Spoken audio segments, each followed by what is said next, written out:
ਵਾਹਿਗੁਰੂ ਜੀ ਕਾ ਖਾਲਸਾ ਵਾਹਿਗੁਰੂ ਜੀ ਕੀ ਫਤਿਹ। ਮੈਂ ਤੁਹਾਡੀ ਹੋਸਟ ਨੀਲਮ ਕੌਰ ਤੇ ਮੈਂ ਟੀਵੀ 84 ਦੇ ਸਾਰੇ ਦਰਸ਼ਕਾਂ ਦਾ ਨਿੱਘਾ ਸਵਾਗਤ ਕਰਦੀ ਹਾਂ ਪ੍ਰੋਗਰਾਮ ਸੱਚ ਸੱਚ ਵਿੱਚ। ਰੋਜ਼ਾਨਾ ਦੀ ਤਰ੍ਹਾਂ ਤੁਹਾਡੇ ਤੇ ਸਾਡੇ ਹਰਮਨ ਪਿਆਰੇ ਡਾਕਟਰ ਅਮਰਜੀਤ ਸਿੰਘ ਮੇਰੇ ਨਾਲ ਬੈਠੇ ਹੋਏ ਨੇ। ਆਓ ਨਾਲ ਮਿਲ ਕੇ ਪ੍ਰੋਗਰਾਮ ਸ਼ੁਰੂ ਕਰਦੇ ਹਾਂ। ਜੀ ਡਾਕਟਰ ਸਾਹਿਬ, welcome to our show. Thank you ਜੀ ਡਾਕਟਰ ਸਾਹਿਬ, ਅੱਜ 29 ਜੁਲਾਈ 2014 14 ਸਾਵਨ ਨਾਨਕਸ਼ਾਹੀ ਸੰਮਤ 546 ਦਾ ਦਿਨ ਹੈ। ਕੀ ਹੈ ਅੱਜ ਦਾ ਮੁੱਦਾ ਡਾਕਟਰ ਸਾਹਿਬ? ਅੱਜ ਕੋਈ ਖਾਸ ਮੁੱਦਾ ਤਾਂ ਮੈਂ ਨਹੀਂ ਡਿਸਕਸ ਕਰਾਂਗਾ। ਅੱਜ ਸਭ ਤੋਂ ਪਹਿਲਾਂ ਤਾਂ ਈਦ ਦਾ ਦਿਨ ਹੈ ਜੀ, ਈਦ ਉਲ ਫਿਤਰ, ਜਿਹਨੂੰ ਕਿ ਦੁਨੀਆ ਦੇ 1.5 ਬਿਲੀਅਨ ਤੋਂ ਜ਼ਿਆਦਾ ਮੁਸਲਮਾਨ ਇੱਕ ਬੜੇ ਮੁਕੱਦਸ ਦਿਨ ਦੇ ਤੌਰ 'ਤੇ ਅੱਜ ਮਨਾ ਰਹੇ ਨੇ ਦੁਨੀਆ ਭਰ 'ਚ। ਸੋ ਅਸੀਂ ਆਪਣੇ ਮੁਸਲਮਾਨ ਭਰਾਵਾਂ ਭੈਣਾਂ ਨੂੰ ਮੁਬਾਰਕਬਾਦ ਦਿੰਦੇ ਜੀ। ਅਤੇ ਆਪਣੇ ਸਿੱਖ ਹਲਕਿਆਂ ਲਈ ਮੈਂ ਥੋੜ੍ਹੀ ਜਿਹੀ ਜਾਣਕਾਰੀ ਜ਼ਰੂਰ ਦੇਣਾ ਚਾਹੁੰਦਾ ਹਾਂ ਵੀ ਇਹ ਈਦ ਉਲ ਫਿਤਰ ਕੀ ਹੈ, ਕਿਉਂਕਿ ਜਦੋਂ ਅਸੀਂ ਅੱਜ ਐਸੀ ਦੁਨੀਆ 'ਚ ਰਹਿੰਦੇ ਹਾਂ ਜਿੱਥੇ 7 ਬਿਲੀਅਨ ਤੋਂ ਜ਼ਿਆਦਾ ਲੋਕ ਇਸ ਪਲੈਨਟ 'ਤੇ ਨੇ, ਸਾਡੇ ਗੁਆਂਢ 'ਚ, ਸਾਡੇ ਸਮਾਜ ਔਰ ਅਮਰੀਕਾ ਦੀ ਵੈਸੇ ਵੀ ਇਹ ਖੂਬਸੂਰਤੀ ਹੈ ਕਿ ਦੁਨੀਆ ਦੇ 200 ਤੋਂ ਜ਼ਿਆਦਾ ਦੇਸ਼ਾਂ ਦੇ ਲੋਕ ਅਤੇ ਸੈਂਕੜਿਆਂ ਐਥਨੀਸਿਟੀਜ਼ ਅੱਡ ਅੱਡ ਜਿਹੜੀਆਂ ਨੇ ਅਸੀਂ ਇਕੱਠੇ ਰਹਿੰਦੇ ਹਾਂ। ਬੱਚੇ ਬੱਚੀਆਂ ਸਾਡੇ ਸਕੂਲਾਂ 'ਚ ਪੜ੍ਹਦੇ ਨੇ, ਸਾਡੇ ਗੁਆਂਢ 'ਚ ਨੇ। ਸੋ ਇਹ ਹਮੇਸ਼ਾ, ਜੇ ਅਸੀਂ ਚਾਹੁੰਦੇ ਹਾਂ ਕਿ ਸਿੱਖਾਂ ਬਾਰੇ ਦੁਨੀਆ ਜਾਣੇ ਅਸੀਂ ਕੌਣ ਹੈ, ਸਾਡਾ ਧਰਮ ਕੀ ਹੈ, ਅਸੀਂ ਦਸਤਾਰ ਕਿਉਂ ਸਜਾਉਂਦੇ ਹਾਂ, ਫਿਰ ਸਾਡਾ ਵੀ ਇਹ ਫਰਜ਼ ਬਣਦਾ ਹੈ ਕਿ ਅਸੀਂ ਦੂਸਰਿਆਂ ਦੇ ਬਾਰੇ ਜਾਣੀਏ ਕਿ ਬੇਸ਼ੱਕ ਉਹਨਾਂ ਦੇ ਵਿਸ਼ਵਾਸ ਨੇ, ਸਾਡੇ ਵਿਸ਼ਵਾਸ ਨਹੀਂ ਨੇ, ਪਰ ਦੂਸਰਿਆਂ ਦੇ ਵਿਸ਼ਵਾਸਾਂ ਦੀ ਕਦਰ ਕਰਨਾ, ਉਹਨਾਂ ਨੂੰ ਸਮਝਣਾ, ਉਹਨਾਂ ਨੂੰ ਮਿਊਚੁਅਲ ਰਿਸਪੈਕਟ ਦੇਣਾ। ਇਹੀ ਜਦੋਂ ਗੁਰੂ ਸਾਹਿਬ ਨੇ ਸਾਨੂੰ ਖਾਲਕ ਖਲਕ ਖਲਕ ਮੈਂ ਖਾਲਕ ਪੂਰ ਰਹੋ ਸਭ ਥਾਈਂ ਦਾ ਮੈਸੇਜ ਦਿੱਤਾ ਹੈ ਗੁਰਬਾਣੀ ਰਾਹੀਂ।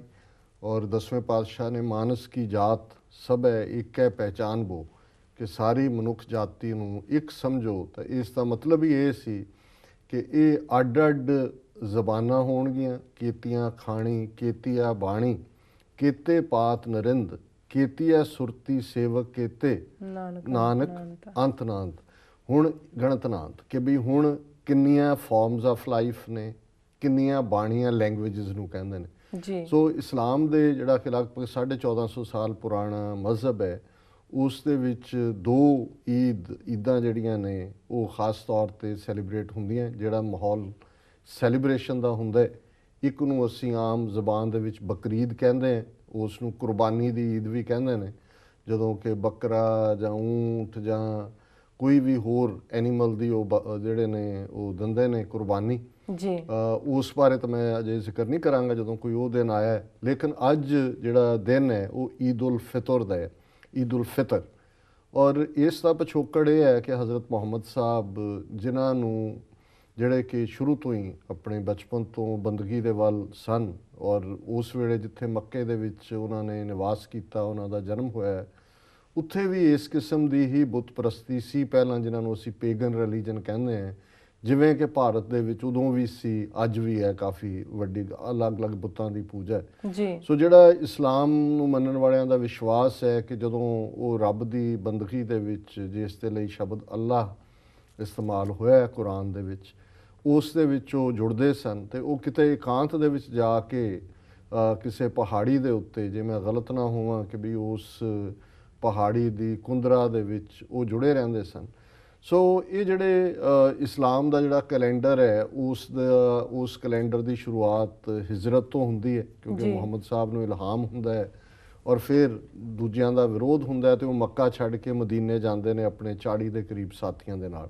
ਪਰ ਉਸ ਤੋਂ ਪਹਿਲਾਂ ਆਪਣੇ ਉਸ ਇਕਾਂਤਵਾਸ ਦੇ ਵਿੱਚ ਉਹਨਾਂ ਨੂੰ ਜਿਹੜੀਆਂ ਨੇ ਰੱਬ ਵੱਲੋਂ, ਜਿਹਨੂੰ ਇਲਹਾਮ ਸ਼ਬਦ ਇਸਤੇਮਾਲ ਅਸੀਂ ਪੰਜਾਬੀ 'ਚ ਵੀ ਕਰਦੇ ਹਾਂ, ਆਇਆ ਤੇ ਫਾਰਸੀ ਜਾਂ ਅਰਬੀ 'ਚੋਂ ਹੋਏਗਾ, ਕਿ ਜਿਵੇਂ ਕੋਈ ਕਿਸੇ ਦੇ ਉੱਤੇ ਕੋਈ ਰੱਬੀ ਕਰਮ, ਉਸ ਦੀ ਬਖਸ਼ਿਸ਼ ਜਿਹੜੀ ਹੈ ਉਹ ਆਉਂਦੀ ਹੈ, ਔਰ ਉਹਨਾਂ ਨੂੰ ਜਿਹੜੀ ਬਾਅਦ ਦੇ ਵਿੱਚ ਕੁਰਾਨ ਮਜੀਦ ਜਾਂ ਕੁਰਾਨ ਸ਼ਰੀਫ ਬਣਦਾ ਹੈ, ਉਸ ਦੀ ਪਹਿਲੀ ਆਇਤ ਸ਼ੁਰੂ ਹੁੰਦੀ ਹੈ।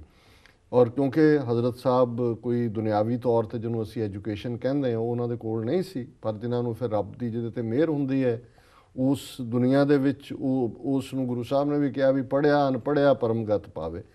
ਸੋ ਇਹਨਾਂ ਦਾ ਜਾਂ ਰੋਜ਼ਿਆਂ ਦੀ ਅਹਿਮੀਅਤ ਇਸ ਲਈ ਹੈ ਕਿ ਇਸ ਦਿਨ, ਇਸ ਮਹੀਨੇ ਦੇ ਦੌਰਾਨ, ਜਿਹੜਾ ਕਿ 9ਵਾਂ ਮਹੀਨਾ ਬਾਅਦ 'ਚ ਹਿਜਰੀ ਕੈਲੰਡਰ ਬਣਿਆ, ਉਸ ਦਿਨ ਨੂੰ ਆਧਾਰ ਬਣਾ ਕੇ ਜਦੋਂ ਕਿ ਹਜ਼ਰਤ ਸਾਹਿਬ ਨੇ ਹਿਜਰਤ ਕੀਤੀ ਸੀ ਮੱਕੇ ਤੋਂ ਮਦੀਨੇ, ਔਰ ਇਸ ਮਹੀਨੇ ਦਾ ਹੀ ਕਿਸੇ ਦਿਨ ਨੂੰ ਕੁਰਾਨ ਕੁਰਾਨ ਮਜੀਦ ਦੀ ਆਇਤ ਉਹਨਾਂ ਦੇ ਉੱਤੇ ਉਤਰੀ ਔਰ ਫਿਰ ਉਹ ਲਗਾਤਾਰਤਾ ਦੇ ਨਾਲ ਉਹਨਾਂ ਨੂੰ ਅਗਲੇ ਕਈ ਸਮੇਂ ਦੇ ਵਿੱਚ ਅਲੱਗ-ਅਲੱਗ ਉਹ ਇਲਹਾਮ ਹੁੰਦਾ ਰਿਹਾ, ਜਿਸ 'ਚੋਂ ਇਸਲਾਮ ਦੀ ਪਵਿੱਤਰ ਪੁਸਤਕ ਕੁਰਾਨ ਮਜੀਦ ਨਿਕਲੀ। ਹੁਣ ਕੁਰਾਨ ਮਜੀਦ ਦੇ ਵਿੱਚ ਜਦੋਂ ਕਿ ਇਸਲਾਮ ਇਸਟੈਬਲਿਸ਼ ਹੋ ਗਿਆ ਸੀ ਔਰ ਉਹਨਾਂ ਦਾ ਹਿਜਰੀ ਕੈਲੰਡਰ ਇਸਟੈਬਲਿਸ਼ ਹੋ ਗਿਆ ਸੀ, ਇਸ ਦਿਨ ਬਾਰੇ ਇੱਕ ਵਿਸ਼ੇਸ਼ ਹਦਾਇਤ ਹੈ ਜਿਹਦਾ ਮੈਂ ਪੰਜਾਬੀ ਉਲੱਥਾ ਕੀਤਾ ਹੈ ਅਰਬੀ ਦੀ ਉਹਨਾਂ ਦੀ ਕੁਰਾਨ ਦੀ ਆਇਤ 'ਚੋਂ ਕਿ ਹੇ ਲੋਕੋ, ਤੁਹਾਡੇ ਤੇ ਰੋਜ਼ੇ ਫਰਜ਼ ਕੀਤੇ ਹਨ ਜਿਵੇਂ ਕਿ ਤੁਹਾਡੇ ਤੋਂ ਪਹਿਲੀਆਂ ਉਮਤਾਂ ਤੇ ਫਰਜ਼ ਕੀਤੇ ਗਏ ਸਨ, ਤਾਂ ਜੋ ਤੁਹਾਡੇ ਵਿੱਚ ਬੁਰਾਈਆਂ ਤੋਂ ਬਚਣ ਦੀ ਸਿਫਤ ਪੈਦਾ ਹੋ ਜਾਵੇ।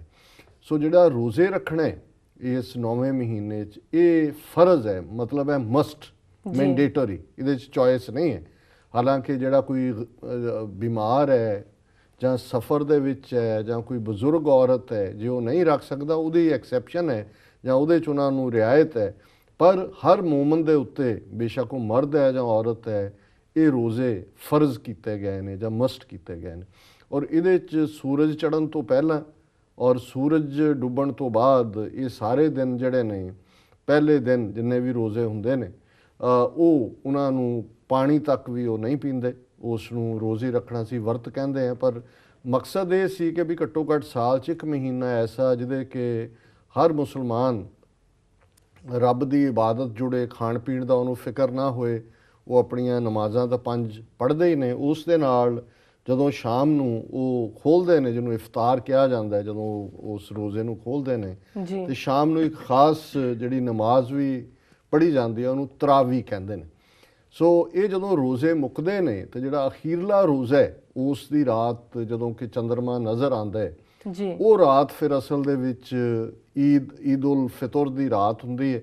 ਉਸ ਦਿਨ ਉਹ ਬਹੁਤ ਸਾਰੇ ਜਿਹੜੇ ਬਹੁਤ ਧਰਮੀ ਨੇ ਸਾਰੀ ਰਾਤ ਇਬਾਦਤ ਕਰਦੇ ਨੇ ਤੇ ਅਗਲੇ ਦਿਨ ਫਿਰ ਨਵੇਂ ਕੱਪੜੇ, ਪਕਵਾਨ, ਸਾਂਝ ਔਰ ਜਿਹੜੀ ਫਾਈਨਲ ਨਮਾਜ਼ ਹੈ ਅਗਲੇ ਦਿਨ ਉਹ ਫਿਰ ਕਿਸੇ ਖੁੱਲ੍ਹੇ ਅਹਾਤੇ ਦੇ ਵਿੱਚ ਪੜ੍ਹਦੇ ਨੇ, ਜਿਹਨੂੰ ਈਦਗਾਹ ਕਿਹਾ ਜਾਂਦਾ ਹੈ।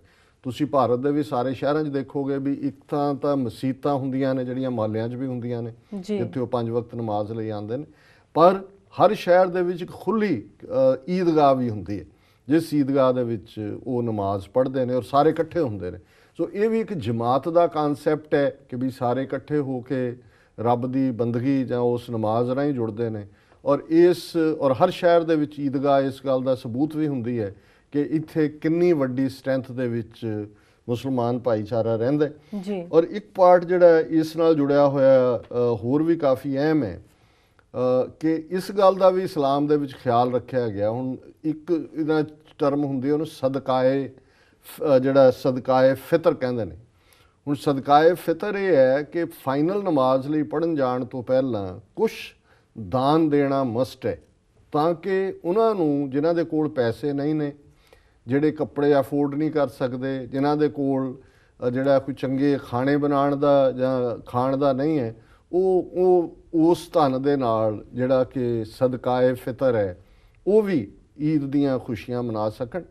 ਔਰ ਅਸੀਂ ਸਮਝਦੇ ਹਾਂ ਕਿ ਵੀ ਇਹ ਅਲੱਗ-ਅਲੱਗ ਰਾਸ਼ੀ ਰੱਖੀ ਹੈ ਵੀ ਕਿੰਨੀ ਦੇਣੀ, ਜਿਹਦੀ ਕਿਹਦੀ ਕੈਪੈਸਿਟੀ ਹੈ। ਸੋ ਇਹਨੂੰ ਤੁਸੀਂ ਕਹਿ ਸਕਦੇ ਹੋ ਕਿ ਈਦ ਦੇ ਨਾਂ ਦੇ ਉੱਤੇ ਗਰੀਬਾਂ ਨੂੰ ਦਾਨ ਜਿਹੜਾ ਕਿ ਫਾਈਨਲ ਨਮਾਜ਼ ਤੋਂ ਪਹਿਲਾਂ, ਤਾਂ ਕਿ ਸਾਰਾ ਭਾਈਚਾਰਾ ਸ਼ਾਮਲ ਹੋਏ। ਸੋ ਇਹ ਦਿਨ ਈਦ ਉਲ ਫਿਤਰ ਦਾ ਜਿੱਥੇ ਅਸੀਂ ਸਾਰੇ ਮੁਸਲਮਾਨ ਭਾਈਚਾਰੇ ਨੂੰ ਮੁਬਾਰਕਬਾਦ ਦਿੰਦੇ, ਉੱਥੇ ਅਸੀਂ ਆਪਣੇ ਉਹਨਾਂ ਸਿੱਖ ਭਰਾਵਾਂ ਦੀ ਔਰ ਸਿੱਖ ਜਥੇਬੰਦੀਆਂ ਦੀ ਵੀ ਸ਼ਲਾਘਾ ਕਰਦੇ ਹਾਂ ਜਿਨ੍ਹਾਂ ਨੇ ਸਹਾਰਨਪੁਰ ਦੇ ਵਿੱਚ ਜਿਹੜੀ ਹਿੰਸਕ ਵਾਰਦਾਤਾਂ ਜਿਹੜੀਆਂ ਹੋਈਆਂ ਸੈਚਰਡੇ ਨੂੰ, ਉਸ ਤੋਂ ਬਾਅਦ ਕਿਉਂਕਿ RSS ਦੀ ਸਾਜ਼ਿਸ਼ ਕਿਵੇਂ ਸਿੱਖਾਂ ਮੁਸਲਮਾਨਾਂ ਨੂੰ ਆਪਸ 'ਚ ਫਸਾਉਣਾ, ਸੋ ਉਹਨਾਂ ਨੇ ਯਤਨ ਕੀਤਾ ਹੈ ਕਿ ਬਈ ਉਹ ਐਕਸਟਰਾ ਐਫਰਟ ਕਰਕੇ ਇਸ ਈਦ ਦੀਆਂ ਖੁਸ਼ੀਆਂ ਵਿੱਚ ਸ਼ਾਮਲ ਹੋਣ।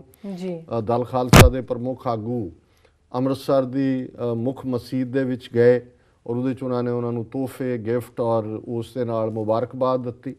ਇਸੇ ਤਰ੍ਹਾਂ ਪਰਮਜੀਤ ਸਿੰਘ ਸਰਨਾ ਜਿਹੜੇ ਕਿ ਦਿੱਲੀ ਅਕਾਲੀ ਦਲ ਦੇ ਪ੍ਰਧਾਨ ਨੇ, ਪਹਿਲਾਂ ਦਿੱਲੀ ਕਮੇਟੀ ਦੇ ਪ੍ਰਧਾਨ ਵੀ ਰਹੇ, ਉਹ ਖਾਸ ਤੌਰ 'ਤੇ ਜਾਮਾ ਮਸਜਿਦ ਦਿੱਲੀ 'ਚ ਗਏ ਸਿੱਖ ਡੈਲੀਗੇਸ਼ਨ ਦੇ ਨਾਲ ਔਰ ਉਹਨਾਂ ਨੇ ਉੱਥੇ ਜਿਹੜੇ ਸ਼ਾਹੀ ਇਮਾਮ ਸੀ ਉਹਨਾਂ ਨੂੰ ਮੁਬਾਰਕਬਾਦ ਦਿੱਤੀ, ਈਦ ਦੀਆਂ ਸ਼ੁਭ ਕਾਮਨਾਵਾਂ ਦਿੱਤੀਆਂ। ਔਰ ਸ਼ਾਹੀ ਇਮਾਮ ਨੇ ਜਿਹੜਾ ਮੀਡੀਆ ਦੇ ਨਾਲ ਗੱਲ ਕਰਦਿਆਂ ਕਿਹਾ ਵੀ ਜੋ ਕੁਛ ਸਹਾਰਨਪੁਰ ਦੇ ਵਿੱਚ ਹੋਇਆ ਇਹ ਜਿਹੜਾ ਇਹਨਾਂ ਦੀ RSS ਦੀ ਸਾਜ਼ਿਸ਼ ਹੈ ਔਰ ਉਹਨਾਂ ਨੇ ਇਸ ਦੇ ਲਈ ਜਿਹੜਾ ਉਹ ਕੰਡੈਮ ਕੀਤਾ ਆਰਐਸਐਸ ਨੂੰ ਔਰ ਦੋਨਾਂ ਫਿਰਕਿਆਂ ਨੂੰ ਆਪਸੀ ਸਾਂਝ ਜਿਹੜੀ ਹੈ ਉਹ ਬਣਾਉਣ ਦੀ ਉਹਨਾਂ ਨੇ ਅਪੀਲ ਕੀਤੀ ਹੈ। ਸੋ ਅਸੀਂ ਅੱਜ ਦੇ ਇਸ ਵਿਸ਼ੇਸ਼ ਦਿਨ ਨੂੰ ਹੋਰ ਵੀ ਅਹਿਮ ਸਮਝਦੇ ਹਾਂ ਕਿ ਇਹ ਇੱਕ ਬੜਾ ਜ਼ਰੂਰੀ ਹੈ ਕਿ ਅਸੀਂ ਪੇਸ਼ਕਦਮੀ ਕਰੀਏ। ਬੇਸ਼ੱਕ ਇਹ ਛੋਟੇ ਛੋਟੇ ਕਦਮ ਨੇ, ਪਰ ਜੇ ਆਰਐਸਐਸ ਨੂੰ ਇਹ ਲੱਗਦਾ ਹੈ ਕਿ ਵੀ ਸਿੱਖਾਂ ਮੁਸਲਮਾਨਾਂ ਦਾ ਟਕਰਾਅ ਉਹਨਾਂ ਦੇ ਹਿੰਦੂਤਵੀ ਏਜੰਡੇ ਨੂੰ ਜਿਹੜਾ ਹੈ ਉਹ ਲਾਗੂ ਕਰਨ ਦੇ ਵਿੱਚ ਜਾਂ ਨੇੜੇ ਲਿਆਉਣ ਦੇ ਵਿੱਚ ਮਦਦਗਾਰ ਹੈ, ਤਾਂ ਫਿਰ ਇਹ ਸਾਨੂੰ ਵੀ ਸਮਝਣਾ ਚਾਹੀਦਾ ਹੈ ਕਿ ਇਹ ਸਾਡਾ ਦੋਨਾਂ ਕੌਮਾਂ ਦੀ ਆਪਸੀ ਅੰਡਰਸਟੈਂਡਿੰਗ, ਆਪਸ ਦੇ ਵਿੱਚ ਜਿਹੜਾ ਮੇਲ ਜੋਲ ਹੈ, ਇਹ ਜਿਹੜਾ ਹੈ ਸਾਨੂੰ ਆਪਸ 'ਚ ਨੇੜੇ ਜਿਹੜਾ ਲਿਆਉਣਾ ਹੈ। ਇਸ ਦੇ ਨਾਲ ਦੁਸ਼ਮਣ ਦੀ ਚਾਲ ਵੀ ਫੇਲ ਹੁੰਦੀ ਹੈ ਔਰ ਇਹ ਇੰਟੈਂਟ ਵੀ ਹੈ। ਔਰ ਜਦੋਂ ਅਸੀਂ ਇਸਲਾਮ ਔਰ ਸਿੱਖੀ ਦੀ ਰੂਹਾਨੀ ਸਾਂਝ ਦੀ ਗੱਲ ਕਰਦੇ ਹਾਂ ਤਾਂ ਮੈਂ ਅਕਸਰ ਅਲਾਮਾ ਇਕਬਾਲ ਦੇ ਕੋਟ ਨੂੰ, ਕਿ ਜਦੋਂ ਉਹਨਾਂ ਨੇ ਗੁਰੂ ਨਾਨਕ ਸਾਹਿਬ ਨੂੰ ਟ੍ਰਿਬਿਊਟ ਦਿੱਤੀ ਹੈ, ਅਲਾਮਾ ਇਕਬਾਲ ਨੇ, ਲੰਬੀ ਉਹਨਾਂ ਦੀ ਨਜ਼ਮ ਹੈ ਜਿਹੜੀ ਕਿ ਬਾਂਗੇ ਦਰਾ ਉਹਨਾਂ ਦੀ ਕਿਤਾਬ 'ਚ ਹੈ, ਗੁਰੂ ਨਾਨਕ ਸਾਹਿਬ ਨੂੰ ਸੰਬੋਧਨ ਕਰਕੇ। ਪਰ ਅਖੀਰ ਦੇ ਵਿੱਚ ਜੋ ਉਹਨਾਂ ਨੇ ਕਿਹਾ ਕਿ ਵੀ ਜਿਹੜਾ ਇਹ ਧਰਤੀ ਹੈ ਜਿਸ ਨੂੰ ਉਹਨੇ ਬੁੱਤ ਕਦਾ ਕਿਹਾ, ਬੁੱਤ ਪ੍ਰਸਤਾਂ ਦਾ ਦੇਸ਼, ਕਿ ਬੁੱਤ ਕਦਾ ਫਿਰ ਬਾਦ ਮੁੱਦਤ ਕੇ ਮਗਰ ਰੋਸ਼ਨ ਹੁਆ, ਨੂਰੇ इब्राहिम से अज़र का घर रोशन हुआ, आह शूदर के लिए हिंदुस्तान गम खाना है, दर्द इंसानी से इस बस्ती का दिल बेगाना है, फिर उठी आखिर सदा तौहीद की पंजाब से, हिंद को एक मर्द कामिल ने जगाया ख्वाब से। ये गुरु नानक साहब ने ट्रिब्यूट ਦਿੱਤੀ ਹੈ ਕਿ ਵੀ ਨੂਰੇ ਇਬਰਾਹਿਮ ਸੇ ਅਜ਼ਰ ਕਾ ਘਰ ਰੋਸ਼ਨ ਹੋ। ਜਿਹੜਾ ਅਜ਼ਰ ਹੈ ਉਹ ਪਿਤਾ ਸੀ ਇਬਰਾਹਿਮ ਦਾ। ਹੁਣ ਇਬਰਾਹਿਮ ਜਿਨ੍ਹਾਂ ਨੂੰ ਇਸਲਾਮ 'ਚ ਹਜ਼ਰਤ ਇਬਰਾਹਿਮ ਕਿਹਾ ਜਾਂਦਾ ਹੈ, ਯਹੂਦੀ ਔਰ ਈਸਾਈ ਉਹਨਾਂ ਨੂੰ ਅਬਰਾਹਮ ਕਹਿੰਦੇ ਨੇ। ਸੋ ਜਦੋਂ ਅਲਾਮਾ ਇਕਬਾਲ ਗੁਰੂ ਨਾਨਕ ਸਾਹਿਬ ਵੱਲ ਦੇਖਦੇ ਨੇ ਤਾਂ ਉਹਨਾਂ ਨੂੰ ਗੁਰੂ ਨਾਨਕ ਸਾਹਿਬ 'ਚ ਅਬਰਾਹਿਮ ਦਾ ਜਿਹੜਾ ਤਿੰਨੋਂ ਹੀ ਧਰਮਾਂ ਦਾ ਪੈਗੰਬਰ ਹੈ ਉਹਨਾਂ ਦਾ ਨੂਰ ਨਜ਼ਰ ਆਉਂਦਾ ਹੈ ਕਿ ਫਿਰ ਜਿਹੜਾ ਉਸ ਅਜ਼ਰ ਦੇ ਘਰ, ਮਹਿਤਾ ਕਾਲੂ ਦੇ ਘਰ ਗੁਰੂ ਨਾਨਕ ਜਿਹੜੇ ਨੇ ਉਹ ਨੂਰ ਬਣ ਕੇ ਆਏ। ਔਰ ਇਹ ਧਰਤੀ ਜਿੱਥੇ ਕਿ ਸ਼ੂਦਰ ਦੇ ਲਈ ਗਮ ਤੋਂ ਬਿਨਾਂ ਕੁਛ ਨਹੀਂ ਸੀ, ਇਸ ਧਰਤੀ ਦੇ ਉੱਤੇ ਗੁਰੂ ਨਾਨਕ ਆਏ, ਮਰਦ ਕਾਮਿਲ, ਉਸ ਨਿਰੰਕਾਰ ਦੇ ਸਾਜੇ ਹੋਏ ਮਰਦ ਜਿਨ੍ਹਾਂ ਨੇ ਮਰਦ ਕਾਮਿਲ ਨੇ ਜਗਾਇਆ ख्वाब ਸੇ। ਉਹਨਾਂ ਨੇ ਇਹ ਸੁੱਤੇ ਹੋਏ ਦੇਸ਼ ਨੂੰ ਉਸ ख्वाब ਚੋਂ ਜਿਹੜਾ ਹੈ ਉਹ ਝੰਜੋੜ ਕੇ ਜਗਾਇਆ। ਸੋ ਮੈਂ ਸਮਝਦਾ ਵੀ ਇਹ ਟ੍ਰਿਬਿਊਟ ਰੂਹਾਨੀ ਸਾਂਝ ਉਹ ਗੁਰੂ ਨਾਨਕ ਸਾਹਿਬ ਦੇ ਨਾਲ ਸਫਰਾਂ ਦਾ ਸਾਥੀ ਭਾਈ ਮਰਦਾਨਾ ਹੋਏ।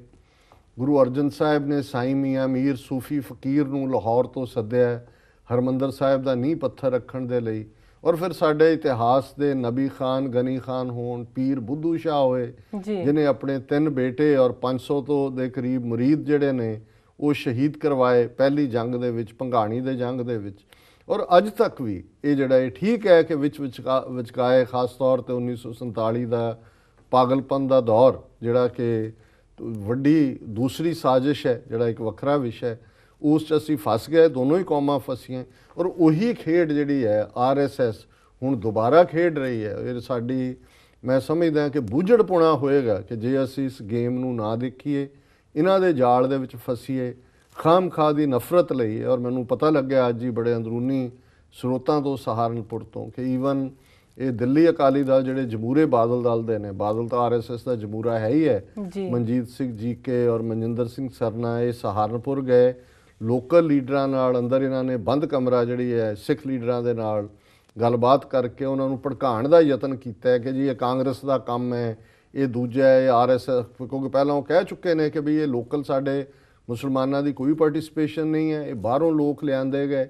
ਔਰ ਹੁਣ ਇਹ ਸਾਹਮਣੇ ਆ ਰਿਹਾ ਵੀ ਕਿਵੇਂ ਜਿਵੇਂ ਨਵੰਬਰ 84 'ਚ ਜਿਹੜੀ ਭੀੜ ਆਈ ਸੀ, ਉਹਨਾਂ ਦੇ ਕੋਲ ਇੱਕੋ ਸਾਈਜ਼ ਦੇ ਸਰੀਏ ਸੀ, ਉਹ ਜਿਹਾ ਚਿੱਟਾ ਪਾਊਡਰ ਸੀ, ਐਗਜ਼ੈਕਟਲੀ ਉਹੀ ਚੀਜ਼ਾਂ ਜਿਹੜੀਆਂ ਨੇ ਉਸ ਕਰਾਊਡ ਦੇ ਕੋਲ ਵੀ ਸੀ। ਔਰ ਉਹਨਾਂ ਦੇ ਵਿੱਚ ਵੀ ਜਿਵੇਂ ਬਹੁਤ ਸਾਰੇ ਨਵੰਬਰ 84 ਵੇਲੇ ਗਰੀਬ ਬਸਤੀਆਂ ਦੇ ਲੋਕ, ਦਲਿਤ ਭਾਈਚਾਰੇ ਦੇ ਔਰ ਦੂਸਰੇ ਜਿਹੜੇ ਕੋਈ ਇੱਧਰੋਂ ਉੱਧਰੋਂ ਲਿਆਂਦੇ ਸੀ, ਜਿਨ੍ਹਾਂ ਨੂੰ ਉਹਨਾਂ ਨੇ ਪੈਸੇ ਦੇ ਕੇ ਕਿ ਲੁੱਟ ਦਾ ਮਾਲ ਤੁਹਾਡੇ। ਇਸੇ ਤਰ੍ਹਾਂ ਜਦੋਂ ਉਹ ਸਿੱਖਾਂ ਦੀਆਂ ਦੁਕਾਨਾਂ ਜਾਂ ਦੂਜਾ ਉਹਨਾਂ ਨੇ ਸਾੜੀਆਂ ਬਾਅਦ 'ਚ ਨੇ ਲੁੱਟ ਕੇ ਉਹ ਲੈ ਗਏ ਨੇ। ਸੋ ਇਸ ਸਾਰੀ ਸਿਚੁਏਸ਼ਨ ਦੇ ਮੱਦੇਨਜ਼ਰ ਜੇ ਅਜੇ ਵੀ ਸਾਡੇ ਮੈਨੂੰ ਲੱਗਦਾ ਹੈ ਕਿ ਵੀ ਜੋ ਚਾਲ ਆਰਐਸਐਸ ਚੱਲ ਰਹੀ ਹੈ ਉਹ ਇਹ ਜਿਹੜੇ ਨੇ ਅਕਾਲੀ, ਬਾਦਲ ਅਕਾਲੀ ਖਾਸ ਤੌਰ 'ਤੇ ਉਹਨਾਂ ਦੇ ਹੱਥ ਠੋਕੇ ਬਣੇ ਹੋਏ ਨੇ।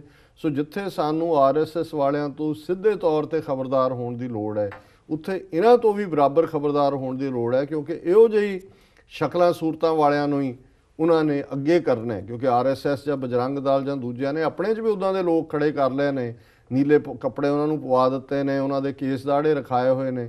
ਉਹਨਾਂ 'ਚੋਂ ਇੱਕ ਜਿਹੜਾ ਉਹ ਬਾਰ-ਬਾਰ ਕਹਿ ਰਿਹਾ ਸੀ ਜੀ 2000 ਨਿਹੰਗ ਆ ਰਹੇ ਨੇ ਪੰਜਾਬ 'ਚੋਂ, ਅਸੀਂ ਮੁਸਲਮਾਨਾਂ ਤੋਂ ਬਦਲਾ ਲਵਾਂਗੇ, ਅਸੀਂ ਆਹ ਕਰਾਂਗੇ, ਅਸੀਂ ਉਹ ਕਰਾਂਗੇ। ਸੋ ਅਸੀਂ ਸਮਝਦੇ ਹਾਂ ਵੀ ਸਾਡਾ ਮੁਸਲਮਾਨ ਭਾਈਚਾਰਾ ਵੀ ਅੱਗੇ ਨਾਲੋਂ ਸਿਆਣਾ ਹੈ ਜੀ, ਲੇਕਿਨ ਫਿਰ ਵੀ ਕਈ ਵਾਰੀ ਇਹ ਜਿਹੜੀ ਭੜਕਾਟ ਹੁੰਦੀ ਹੈ ਧਰਮ ਦੇ ਨਾਂ ਤੇ, ਮੁਸਲਮਾਨ ਵੀ ਜਜ਼ਬਾਤੀ ਨੇ ਆਪਣੇ ਧਰਮ ਪ੍ਰਤੀ, ਸਿੱਖ ਵੀ ਹਾਈਲੀ ਐਮੋਸ਼ਨਲ ਅਪਰੋਚ ਹੁੰਦੀ ਹੈ ਸਾਡੀ।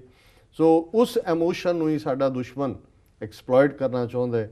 ਸੋ ਮੈਂ ਸਮਝਦਾ ਵੀ ਅੱਜ ਦਾ ਦਿਨ ਸਾਡੀ ਦੋਨਾਂ ਕੌਮਾਂ ਦੇ ਲਈ ਘੱਟੋ ਘੱਟ ਫਿਊਚਰ 'ਚ ਸਾਡਾ ਭਵਿੱਖ, ਸਾਡੀ ਡੈਸਟਨੀ ਸਾਂਝੀ ਹੈ ਭਾਰਤ ਦੇ ਨਕਸ਼ੇ ਦੇ ਵਿੱਚ, ਔਰ ਇਸ ਗੱਲ ਬਾਰੇ ਸਾਨੂੰ ਬਹੁਤ ਅਲਰਟ ਹੋਣ ਦੀ ਲੋੜ ਹੈ। ਜੀ ਡਾਕਟਰ ਸਾਹਿਬ, ਤੁਹਾਡਾ ਬਹੁਤ ਬਹੁਤ ਸ਼ੁਕਰੀਆ। ਇਸ ਤਰ੍ਹਾਂ ਲੈਣੇ ਬ੍ਰੇਕ। ਵਿਊਅਰਸ ਤੁਸੀਂ ਸਾਡੇ ਨਾਲ ਇਸ ਤਰ੍ਹਾਂ ਬਣੇ ਰਹੋ, ਮਿਲਦੇ ਹਾਂ ਕਮਰਸ਼ੀਅਲ ਬ੍ਰੇਕ ਤੋਂ ਬਾਅਦ।